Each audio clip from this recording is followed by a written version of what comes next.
এত সুন্দর বৃষ্টির মৌসুমে তো ইচ্ছা করে খিচুড়ি, ইলিশ ভাজা, তারপরে আরো মজার মজার রান্নাগুলো সব করে করে খাই। কিন্তু বাসায় যদি খাওয়ার মানুষ না থাকে তাহলে কি আর খেতে ভালো লাগে বলেন তো? আসসালামু আলাইকুম, কেমন আছেন সবাই? আশা করি সবাই খুব ভালো আছেন। দেখেন কত সুন্দর বৃষ্টি হচ্ছে বাইরে, মানে হঠাৎ করে এত ঝুম বৃষ্টি নামছে। আর আমার তো ইচ্ছা করছিল বেশ বাইরে যাইতে, কিন্তু ছেলে ঘুমায় আছে, এজন্য আর বাইরে যেতে পারলাম না। আবার বিদ্যুৎও কিন্তু ডাকে, এই সময় বাইরে যাওয়াটা আসলে ঠিক না।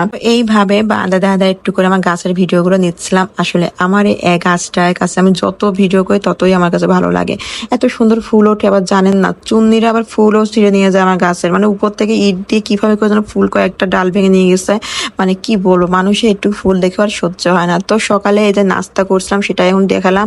আর এদিকে হচ্ছে দুপুরবেলা একটু রোস্ট রান্না করলাম, বাবু খাবে, সাথে ওর বোনও আসবে, ও খাবে, তো ওদের জন্য একটু অল্প একটু বসে দিলাম রোস্ট রান্না। আর দুপুরে আমাদের খাওয়া হলো এই যে ভাত ভাজা। এগুলো কি কেউ আপনারা খান? খেলে জানাবেন।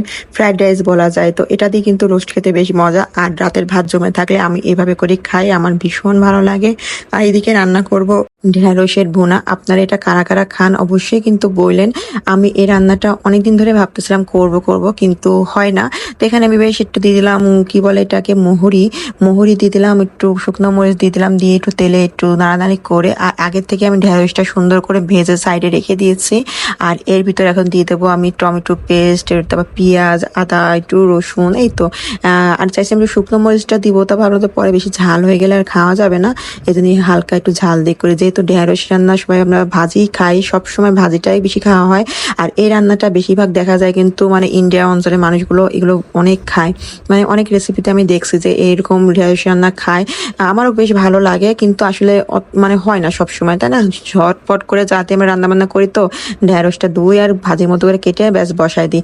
আর এদিকে হচ্ছে চিনি দিলাম, যেহেতু এটা একটু মিষ্টি মিষ্টি টক টক খেতে লাগবে। আর এখানে অনেক কিছুই আরো দেওয়া যায়, তা আমি এত মশলা দিব না, কারণ আমার কাছে এটাই অনেক বেশি মনে হচ্ছিল। মাঝে মাঝে এভাবে করে একটু খেয়ে দেখবেন, অনেক ভালো লাগবে। মানে আমার কাছে তো বেশ ভালোই লেগেছে, জানি না আপনারা কেমন খেয়ে বলবেন। তো একটু পানি দিয়ে দিলাম, পানি না দিলেও অবশ্য হতো, তারপরও একটু ভিতরে যাতে মশলাটা খুব সুন্দরভাবে যায়, ওই জন্য আমি একটু পানি দিয়ে হালকা জালে এটা ঢেকে দেবো।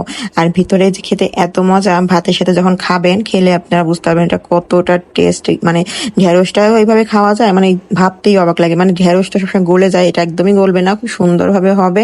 এই যে হয়ে গেল একদম মাখা মাখা, তেল উঠা উঠা, মানে ঘিরান হয়ে গেছে, বিশ্বাস করেন, এই যে টমেটো দেওয়ার কারণে আর কি। তো এই যে হয়ে গেল রান্নাটা, কেমন লাগলো অবশ্যই বলো। আর যারা যারা এখনো করে খাওনি খাও, যেহেতু ঢেঁড়সের সিজন এখন, খেতে ভালোই লাগবে।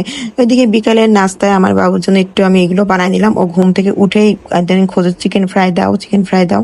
তো আগের থেকে আমি বানাই রাখছিলাম, তো ঘুম থেকে উঠেও খেতে পারে। তো সবাই ভালো থাকবেন, আল্লাহ হাফেজ।